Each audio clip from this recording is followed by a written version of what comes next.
The Aztec Identity and Scientific Racism Within the Zoot Suit Play by Audrey Hubbard. Within the Zoot Suit movie, I was unable to procure the play, so my knowledge of the play might be more limited compared to other people within my class.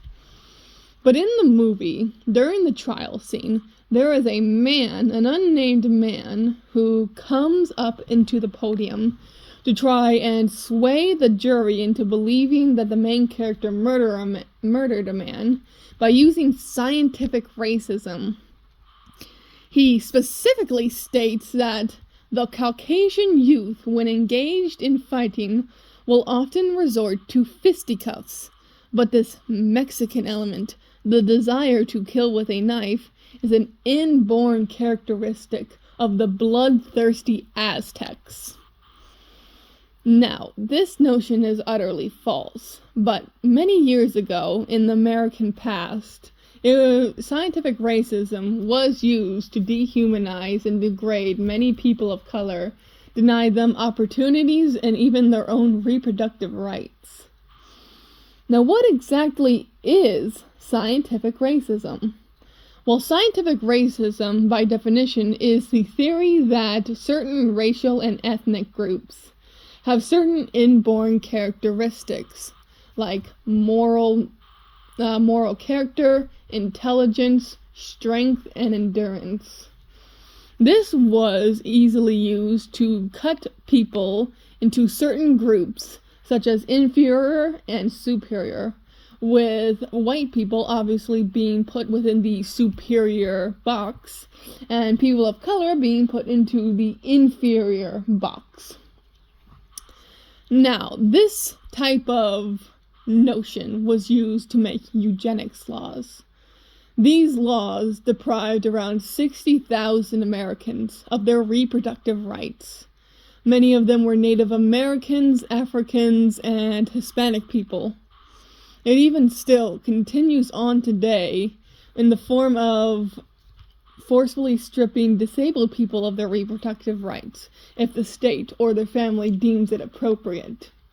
Now, these laws went on from 1907 to the 1960s, but even still, in the 1980s, there were several high-profile news cases of Native American women being forcefully sterilized under false pretenses at women's health clinics. So it's by no means completely in the past. Now, what does this mean for the main character and how it relates to his Aztec identity? Well, according to scientific racism, this means that the Aztec people were bloodthirsty, bloody-minded conquerors that were savages. But in actuality, the Aztec Empire was a small part of Southern America's entire history, and even then, human sacrifice was a minuscule part of their culture. In actuality, the Aztecs weren't even the first people to sacrifice humans on the South American continent. It was actually the Olmecs that first did that, and most of the people whom the Aztecs sacrificed were full-grown men from warring tribes, from enemy tribes. They rarely ever sacrificed women or children. Secondly, most Hispanics are not even descendants of Aztecs. Most of them are Incan and Mayans or many other subgroups that are seldom known to most white people. The Aztecs were a tiny minority of the general population of South America, so there's no way that 100% of Mexicans are descendants of Aztecs. And another thing that is also seldom talked about is the fact that Europeans had human sacrifices.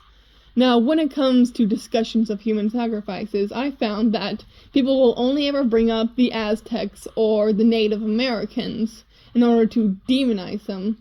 But very rarely do people bring up the European sacrifices, many of which happened in the Nordic tribes and even in the Germanic tribes.